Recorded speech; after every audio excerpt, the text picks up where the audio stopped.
أعوذ بالله من الشيطان الرجيم. بسم الله الرحمن الرحيم، والصلاة والسلام على سيدنا ونبينا وحبيب قلوبنا أبي القاسم محمد وعلى أهل بيته الطيبين الطاهرين المعصومين. اللهم صل على محمد وآل محمد وعجل فرجهم. Assalamu alaikum wa rahmatullahi wa barakatuh.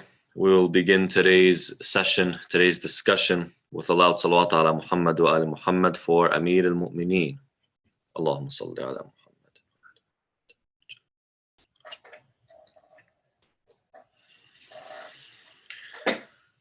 أعوذ بالله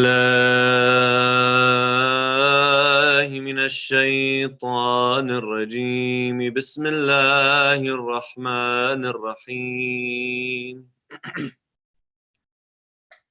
صلى الله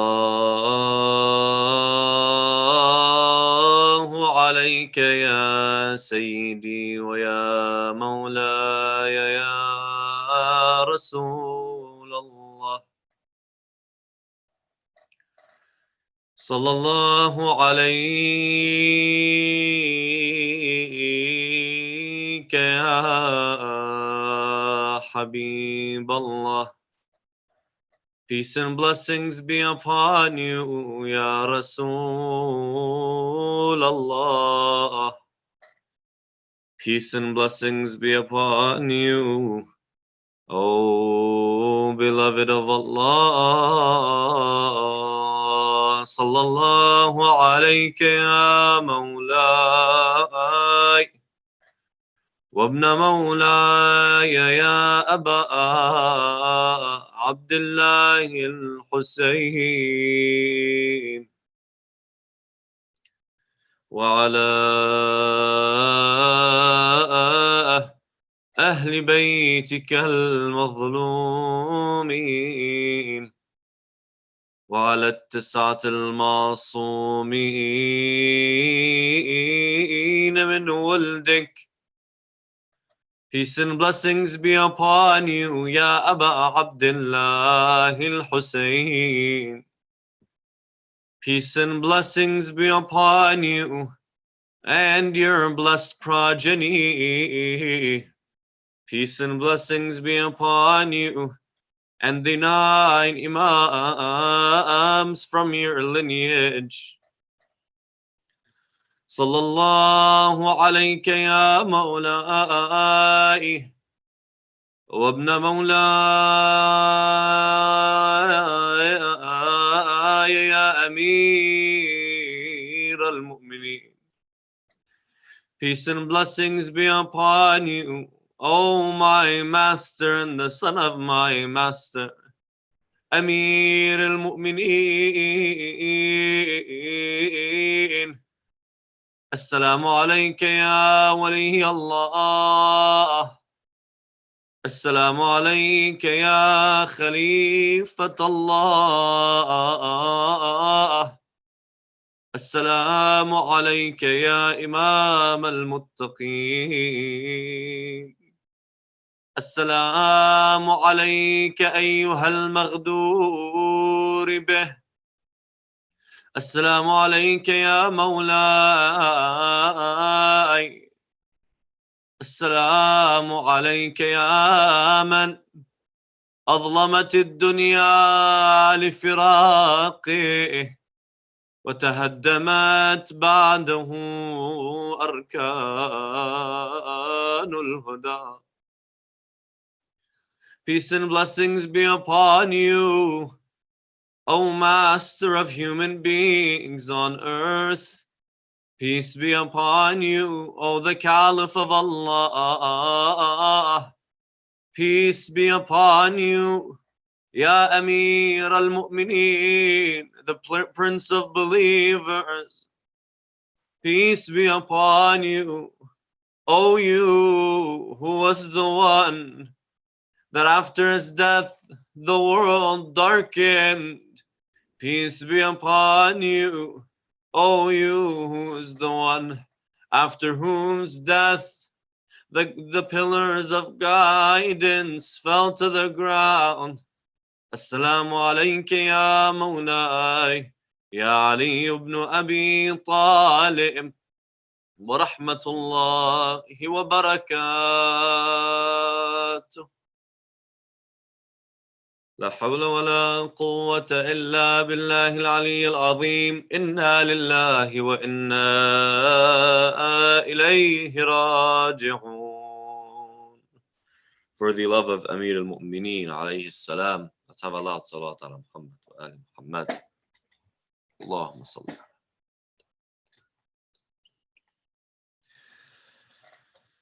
Yesterday, my brothers and sisters, we asked a question to sort of begin the sessions that are to come, and also for us to build on it today.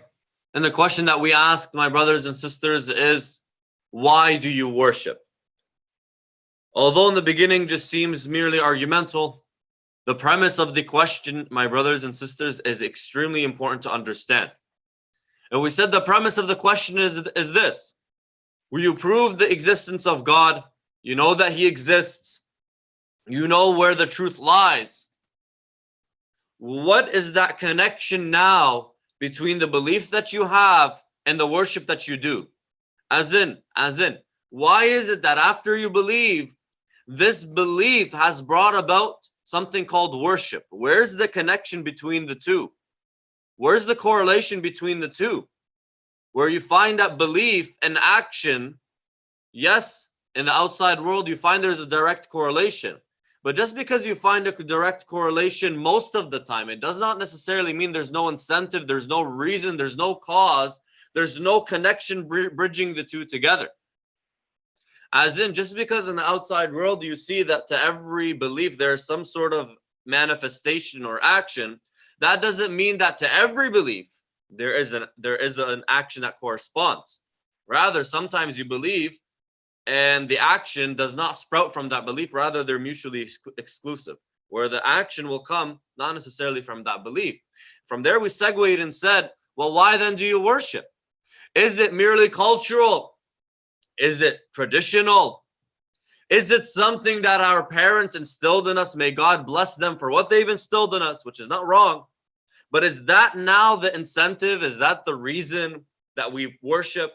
Or is there more? Is there understanding behind it? And we said the value of someone's worship is directly relative to the ma'rifah, the understanding that they have, the knowledge that they have. Jameel. We said each and every one of us should ask ourselves, is our worship merely robotic? When I say salawat ala Muhammad wa ali Muhammad, for example, Allahumma salli ala Muhammad wa ali Muhammad, are they just words that come out of my mouth and I'm not thinking about what they mean? Is it merely robotic and reactive? Is our worship, we're just reactive, merely reactive to the stimuli in the outside world? One of them ultimately being the subconscious nature we have and the belief that we have that this is correct versus incorrect because of what was instilled in us. We more or less presented the question, and we said that worship, my brothers and sisters, is something that we morally see obligatory on us for many, many reasons, and you can put down many, many reasons. Before that, we defined what worship was. Before the reasons, before we laid them out, we defined worship, and we said worship is comprised of two things. When these two things come together, that's when you have worship. First is humbling oneself to something or someone, to God, whatever it may be that you're worshiping. Does not necessarily have to be God himself. Worshiping is A, humbling oneself to this being, one. And then two, or B, is with the belief that this thing or this being is the source of benefit and harm, the ultimate source of benefit and harm. So worship itself is comprised of an action linked to a belief. Jameel. Then we segued and said, to every action in the outside world, there is two aspects to it, or two meanings that you can derive from the action. One is a symbolic meaning, and one is the effect of that action on the outside world. So how it manifests itself in the outside world. We gave the example of going to school. If you go to school and you get a degree, that symbolizes something. And it has an effect in the outside world. What does it symbolize? Your passion for knowledge. Your importance, the importance you see for knowledge. Jameel. What does it give you in the outside world? Well, a degree, ultimately a job, ultimately a livelihood. Worship does the same. We said that worship symbolizes something and brings about an effect in the outside world. What does it symbolize? It symbolizes thanks. It is the ultimate symbol of gratitude to the being that has given you. And that gratitude, that thankfulness, giving thanks, we said is a moral obligation on every human being. And the person who does not give thanks, does not give gratitude, is seen as immoral, unethical, and ultimately bad. Jameel. What does it give me in the outside world? Well, we said that worship is linking, connecting to the being that ultimately holds benefit and harm. Therefore, worship itself brings about that benefit and acts as a shield from harm. This is what we discussed, Taban. We went much more in deep depth than this, but more or less to jog your memory. Jameel, tonight, adding on to what we discussed yesterday, we're going to ask another question. Stay with me. Before I ask you the question, sometimes, my brothers and sisters, we think two words mean the same thing, but they don't. Especially in the Arabic language, there's nothing called synonyms, according to some ulama. We don't have synonyms. Every word has its own specific meaning. Even if they're very, very similar in meaning, there's one ultimate difference between the two words. That's why they have two words for those meanings. Jameel. In the English language, you can kind of understand it in the very same way. We have synonyms, but if you go deep down into the meaning, you'll find some difference. Jameel. Here's the question. I said all this to introduce the question. You are worshiping, but are you praying? Some of you are asking, like, what does that even mean? That's like, it's like positive and negative canceling out. Like, what does that actually mean? You are worshiping, but are you praying? We are not only asked to worship, well, we are asked to pray. Like, what is it that you are doing? Are you merely worshiping? Or are you praying?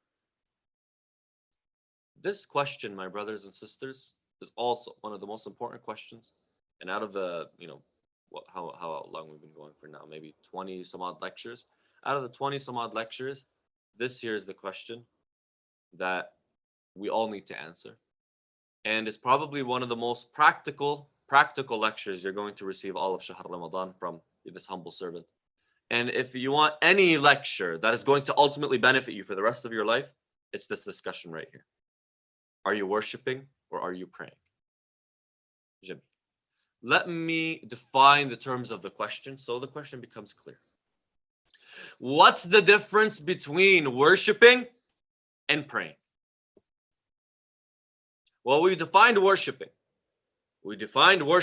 And we said it's any act whatsoever. That means the two conditions that we laid down. Like, what is praying? Well, praying is a special type and a special form of worship in which, in the way Muslims do it, you stand to a certain direction, you put your hands up, say Allahu Akbar, recite certain things, you bow, you do prostration, etc., etc., etc. You do certain actions in certain ways. And so, sorry. No COVID, I swear. And so, worship and prayer, my brothers and sisters, is what we call, or between the two ideas, between the two concepts, there is what we call umum wa khusus mutlaq. Umum wa khusus mutlaq. What does that mean? One of the two ideas is broader than the other and totally encompasses the other. But it also encompasses other things as well. Worship encompasses prayer, but worship also encompasses sacrifice, also encompasses giving thanks in any other way, also encompasses charity, encompasses many other forms of worship, because the definition of worship is broader than the definition of prayer. Prayer is a special form of worship. Special form of worship. So we say the circle of worship is greater, wider than the circle of prayer. Jameel. Allah subhanahu wa ta'ala, does He want you to worship or does He want you to pray? Think of the question. Stay with me. Think of the question. Does God want you to worship or does God want you to pray? If God wanted me and you to worship, then any form of gratitude is enough. Any form of showing thanks, showing gratitude is enough. If God wanted me to pray, no, it's a specific form. So question, is worship enough? Like, start from the beginning, then we'll lead to where we are. We said we believe in God. Like, what's the incentive to worship? We made that clear. Now we know what the incentive to worship is, why you worship. Why? From belief we came to worship. Like, this worship that we have a clear incentive to do. Why does it have to be in a specific form? And this question, my brothers and sisters, for some is obvious. For other people, no. For especially youth. Well, what's the difference? Why do I have to do this in this way and this in that way? Why is it these little tiny things that I have to do that make my worship correct or incorrect? Why is God so, wal-'iyadh billah, why is He so picky? Why? What's the reason for this? Why do I have to worship God in this way? Why can I not be free in my expression of worship and gratitude? These are questions, my brothers and sisters, that are asked every day. And by the way, this idea of freedom of expression is one that is used and hijacked, honestly, especially in religion. That this is my method of expression. This is the way that I express myself. Why should I be confined to a specific way of showing gratitude? I can be a good person.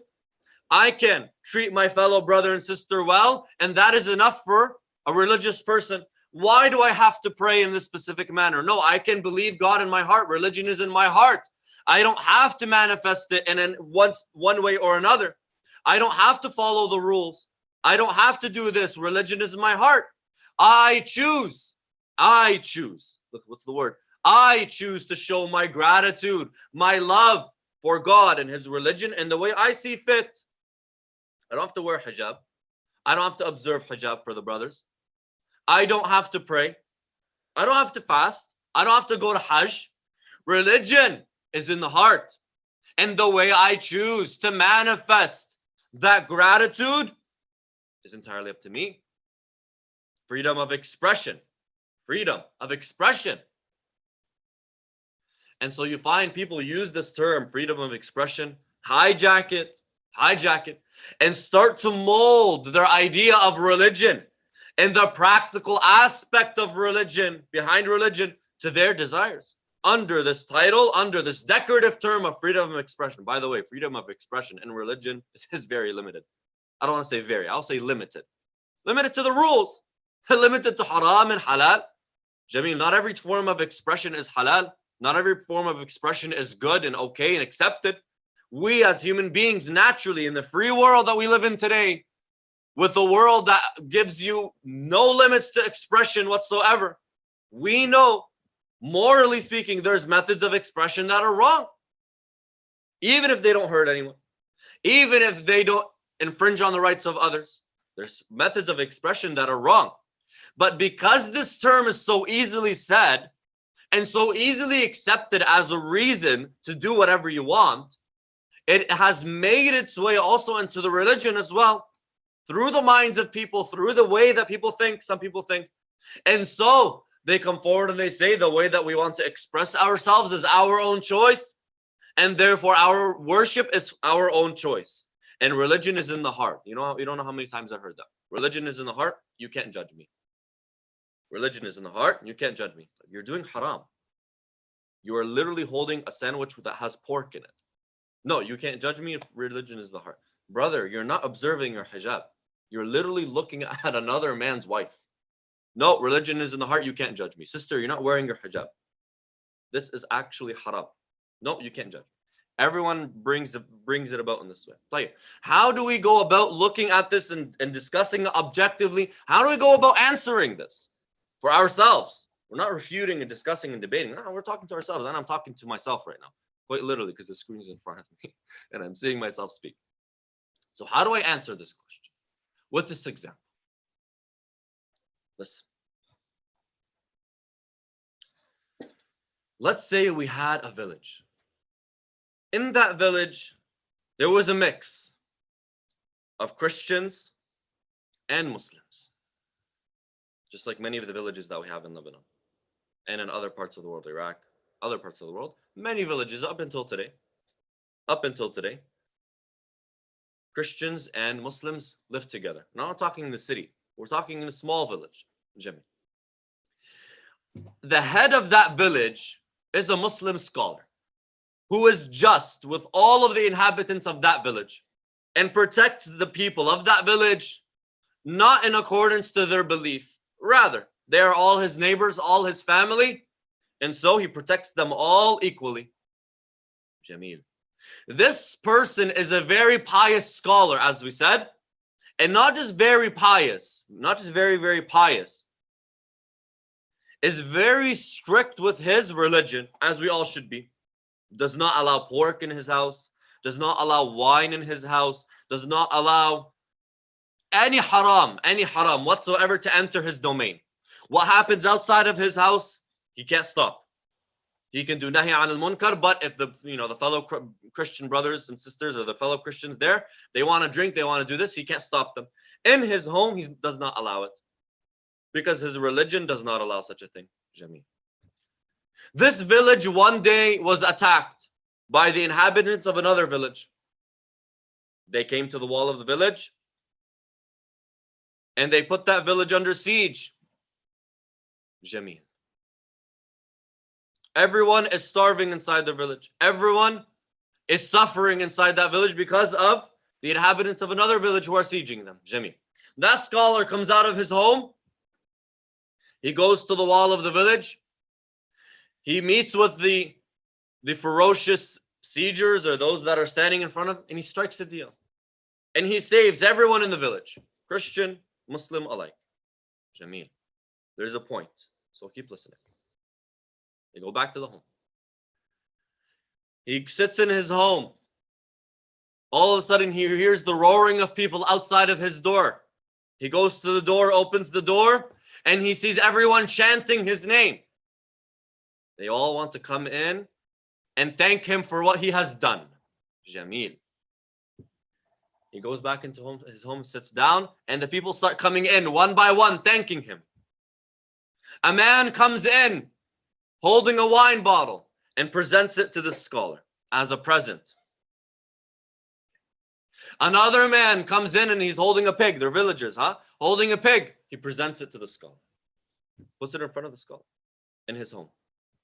Another woman or man comes in and they have, for example, a musical instrument. Presented to a scholar. And lastly, a man comes in with a bowl of meat. What's that meat? Meat, pork. Presented to the scholar. I want to ask you a question. This scholar right now, is he smiling or is he fuming? Or, not fuming, put fuming aside because he has akhlaq, right? Is he smiling or is he uncomfortable with the wine that's in his home, with the pork, with the musical instruments, and with the pig, najasa? Is he comfortable? Jameel. Obviously not comfortable. These are gifts. These are not symbols of gratitude. We said everything symbolizes something and has an effect on the outside world. Jameel. These are all not symbols of gratitude. That villager probably paid everything he had for that pig. That villager probably kept that wine bottle in his cellar for 50 years and now broke it out and gave it to the scholar. That person that killed his only pig made it into whatever dish he made it and presented to the scholar. That was his only pig. Are these not symbols of gratitude? Like, why is the scholar not happy? Because these symbols of gratitude do not correspond. What's the word?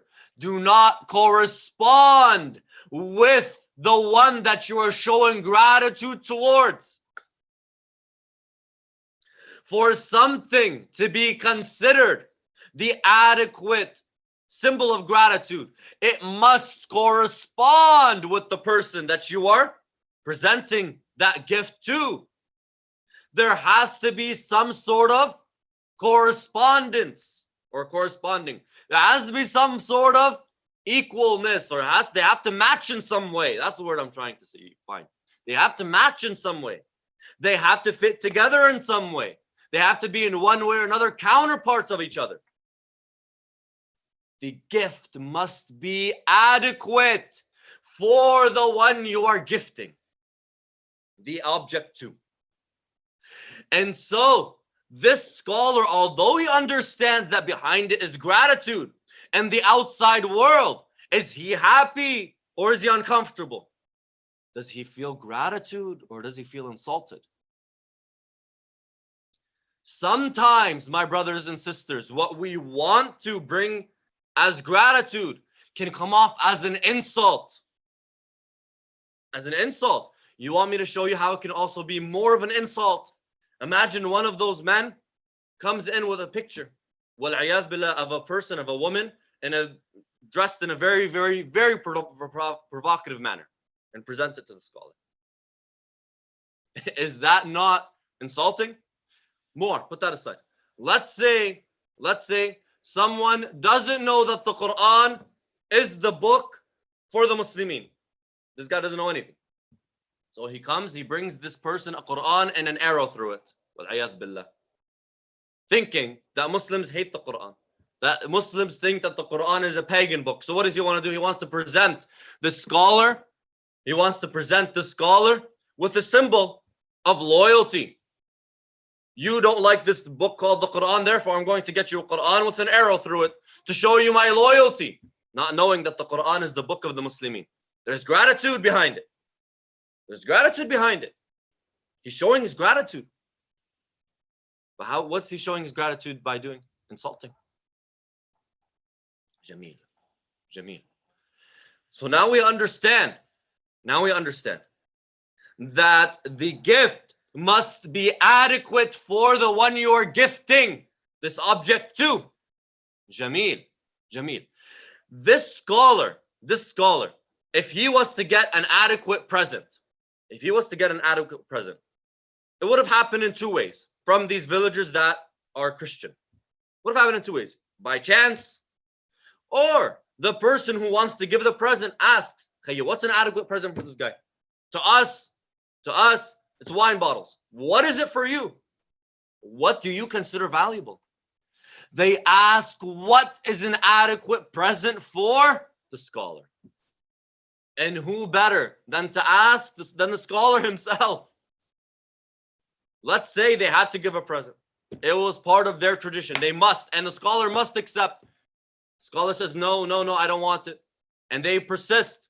Hey, give me anything. Give me a cow. He wouldn't say something haram. He wouldn't say something insulting. He wouldn't say, give me a wine bottle. Give me anything that you have. Give me whatever, a chicken. Like now you know that a chicken is adequate because he himself said, give me a chicken. Give me a chicken. Like, when it comes to our religion, my brothers and sisters, the same exact logic applies. The gift must be adequate for the one you are gifting this thing to. And who better than to tell you what is adequate than the person you're gifting to, the person you're trying to show gratitude towards. The problem is, my brothers and sisters, we think we understand God. We think that, oh, this works. Why do you think it works? Why do you think that this is okay to do? To you, this is okay. Sure, maybe if somebody did that to you, yes. But there's no comparison between you and God. We think we know God because, again, we humanize God. We subconsciously, consciously, we humanize God. And so we think that this is adequate. Why? Because I think so. Are you a God? Are you a deity? What do you know about what is adequate to someone that you don't know anything about. The same way that the Christians knew nothing about the pious scholar. So they insulted him. So they just insulted him. And even if the scholar got something, it was nice, but he knew it was just by chance. These guys didn't know what they were doing. They just picked something off the shelf. It has no value anymore. Because the symbolism behind it is gone. There was no thought into the present, the gift that was given. When it comes to our ibadah, when it comes to our worship, the same rules apply. Same rules apply. What does God want? Not what do I see fit. Not what do I see fit. What I see fit may not be what Allah subhanahu wa ta'ala wants. And that's why Allah ta'ala, He came down and He said, listen, you want to show gratitude? Do this. Pray 5 times a day. Pray 5 times a day, and I'm not going to make it hard on you. Give me 5 minutes of your day. Give me 5 minutes of your day during the daytime, 5 minutes at night, and give me 2 minutes in the morning. That's it. Before you go to work, pray and go home. Or go to work, sorry. And I want you to pray in this manner. I want you to clean yourself. I want you to make yourself presentable. I want you to stand up in this manner and do it in this way. Because this is the best. You want to thank me, this is the best possible thanking that you can do. And ultimately, that method is going to benefit you. It's not going to benefit me. And so, my brothers and sisters, for us to truly be worshiping Allah in the way that He wants, we must be praying. And prayer is the act that is done in the specific manner in accordance to specific conditions. In accordance to specific conditions with specific prerequisites. It has to be done in that specific way. Tayyib, some people come and say, why is it so, wal-'iyadh billah, nitpicky? Why is it so picky? What, astaghfirullah, saying it like this, but why is God so picky? Why does it have to be in this way? And I'm saying it because a lot of people ask, and a lot of people think it, but nobody wants to say it. And it's okay to ask. Why are things so specific that if you make a mistake, even if you didn't know, in some cases your salat is batil? Why? Think of it like this, my brothers and sisters. This analogy perfectly serves us. These are the keys to my house. This is the key to my house. And this is the key to the hawza, right here. Sah, Jami. When you look at keys, they look quite similar. A little different, but generally speaking, the general shape of the key is quite similar. But if I took the key to my house and tried to put it in the door, in the lock of the mu'assasa, will it open? It wouldn't open. It's not going to open. It'll never open. Why? Because to every lock, there's a corresponding key. Similarly, if I took the key to the hawza and I tried to jam it in the door, my house, is it going to open? It's not going to. Jimmy, it's not going to open. If it's not going to open, then what must I do? I must take the right key and put it in the right lock. Although the two keys look very similar in their pattern, very similar, it's not that different. The keys have very similar teeth, very similar patterns. But if you take a microscope, you take a small measuring device or a very accurate, precise measuring device, you're going to see that there may be one tooth that's off, mathalan. That one tooth is stopping you from opening the door. The key to Jannah is your paradise. The key to Jannah is your salat. The key to paradise is your prayer. The prayer must be done in a specific way, just the same way that the key must have a very specific shape. Whether you knew or you did not know, taking the key to the hawza, to the house, is not going to open the door.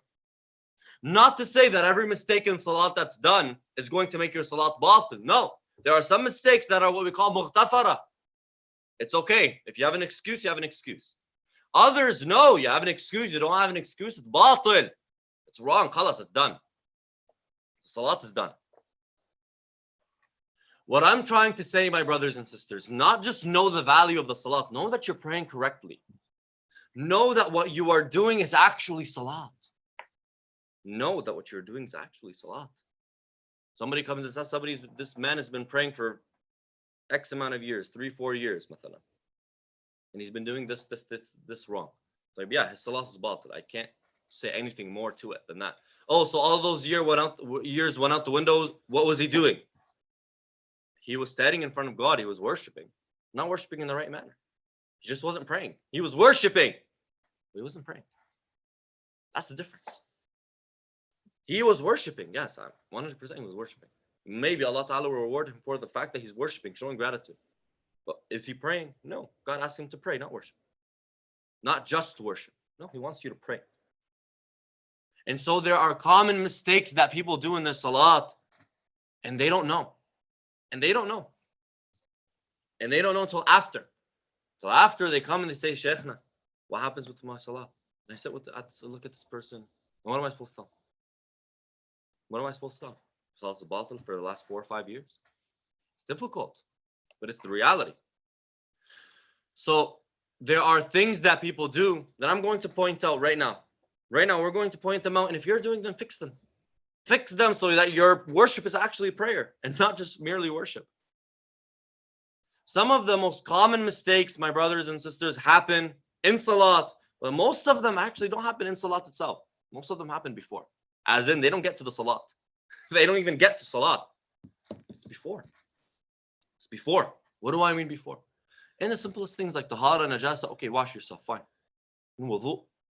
Wudu is one of the most commonly misdone or incorrectly done actions in our religion by young and old, by non-religious and the most religious.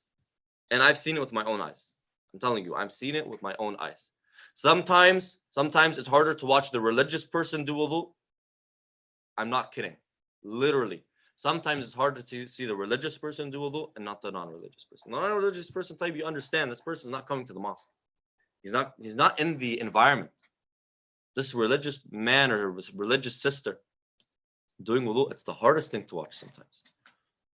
Very simply, my brothers and sisters. Very simply. Wudu is the key to salat. Essentially, your key to heaven is locked in a safe. The key to heaven is locked in a safe. Opening that safe is wudu. Open your safe, get that key, go to heaven, khalasna, that's it. Do it right.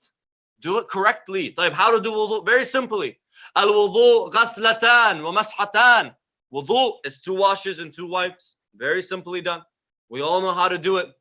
But there are common mistakes that we do. Number one is washing the face.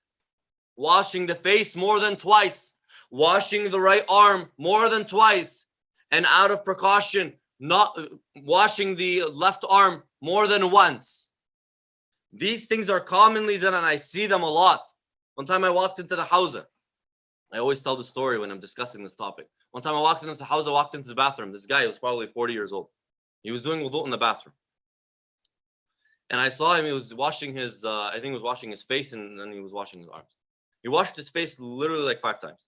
And washed his arm, both arms, so much that the mirrors were wet.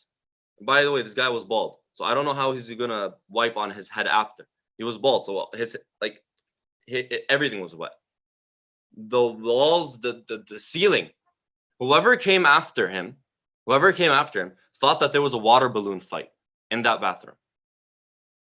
I'm not kidding. If somebody walked in, they would have thought there was a water balloon fight in that bathroom. This man was washing everything, not just his hands and face. When I looked at this person, I said, why are you doing all of this? I just look at him and I'm just dumbfounded. Just wash your face. Wash your arms twice. Simple. Another common mistake, my brothers and sisters, is getting new water to wipe. Put your hand under the sink and then wipe. No. It's with the residue water. طيب. Another common mistake that many of us do, and I'm sure, statistically speaking, 50% of the people that are watching do this. Yes. Statistically speaking, I found almost 50% of people that listen to this discussion do this mistake. When you're done washing your left arm, how do you turn off the sink? If you turn it off with your right hand, when the sink is wet, you essentially introduce new water onto your hand. You can't take that water and wipe now. So how are you shutting off your sink? Are you shutting it off with your elbow, right?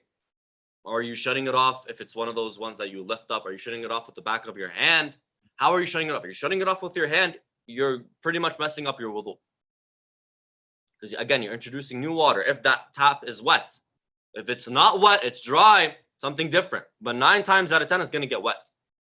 When I shut it off with my hand, like I can't use this hand to wipe anymore. Because as I said, I introduced new water to the wudu. It's essentially the same as me putting my hand under the tap and wiping my head. It's the same idea. This mistake is so common. I see it with the elders of the community. So watch out from this. Another thing is people, when they wipe, they allow their hand to touch their face after. Again, you're introducing new water. Yes, it's from your face, but it's introducing new water to your hand. Then you can't use that hand to wipe your feet. Most of the problems in salat happen in wudu. The problems in salat itself, and we're almost done. The most common mistakes in salat, saying something simple as Allahu Akbar incorrectly. Takbirat al-ihram, my brothers and sisters, is what we call from arkan al-salat. It's a rukun from arkan al-salat. It's one of the pillars of salat. If it's wrong, the entire salat is wrong. Saying takbirat al-ihram is one of the things in salat that a person must know how to do correctly. If you have an accent and you're unable to physically say it, then you have to say it in the best possible way. Okay. And you can't learn how to say it correctly, fine. You're unable to learn, you just can't, it just doesn't work. You can't say it correctly, fine, okay. Something totally different. There's an excuse. Most of us can say Allahu Akbar. Most people, I've even heard Arabs make a mistake with it. I've even, to the degree where if you go open up the Sayyid Sistani's Minhaj, he says, you can't say it like this. You can't say it like this. You can't say it like this. You have to say it like this. He gives you like 3-4 examples of the ways that you can't say it. Because it's so common, even amongst Arab-speaking people, to say it incorrectly. Make sure you're saying it correctly. Similarly, another mistake is in ruku' and sujood, people moving their hands, moving their feet. One of the conditions of ruku', one of the conditions of sujood is that you have what we call tuma'nina, al-istiqrar, that you're not moving, that you're not jittery, that you're not moving your hands to a point where somebody actually says you're moving. Slight movements are okay. But moving to a point where somebody sees you and says, okay, Tayyib, he's moving, he's playing with his beard. Oh my God, doing wudu and playing with your beard, you see it. Or playing with your hands, they're playing piano while they're doing ruku'. Brothers and sisters, it's funny, but you see it. You see it a lot. You can't move your hands and feet. Especially in sujood, you can't be lifting your hands, feet, toes off the ground. Because this is what we call the masajid al-sab'ah. These are the 7 things that must be touching the ground the entire time for the sujood to be correct. For the sujood to be correct. Again, common mistakes. Another one is reciting Surah Al-Fatiha incorrectly. Oh my God. With all the respect to all of my brothers, all of the scholars, some people, some of those who wear the amama, even make mistakes with this. And I'm not kidding. And I'm not saying this as a knock on anyone. But I'm telling you as how bad it is. How bad these common mistakes are. If people that are wearing the amama are making mistakes in these, then the common person surely is. I'm saying this to emphasize, not a knock on any of the scholars, not our maraja, no. Not a knock on them whatsoever. But some comments, mu'ammamin, they don't notice, they make this mistake. And it's common, so common. So it's very common to see the layman's person as well, the normal person, the religious person, also make this mistake. Surah Al-Fatiha must be said correctly, pronounced correctly. Makharij al-huruf must be done correctly. The way that the harf, the letter is said, must be done correctly as well. Again, these are common mistakes, okay? So just brothers and sisters, although you've been praying maybe for 20 years, sit down with yourself. Sit down with yourself. Ask yourself, am I making one of these mistakes? And do this. Go on YouTube. Find somebody praying. One of the scholars praying. One of our scholars, not just any person. One of our actual scholars praying. And see. Am I doing it correctly? Am I saying it correctly? Listen to someone reciting Surah Al-Fatiha. Am I saying it the way he's saying it or she's saying it? It's a sister. It's a sister listening to another sister. Am I saying Takbirat al-Ihram correctly? Ask yourself these now so that you don't ask them later. So you don't ask them later. أقول قولي هذا وأستغفر الله لي ولكم أسأله تعالى يعفو عنا ويغفر لنا ويرحمنا إنه نعم المولى ونعم النصير وصلى الله على سيدنا محمد وآله الطاهرين.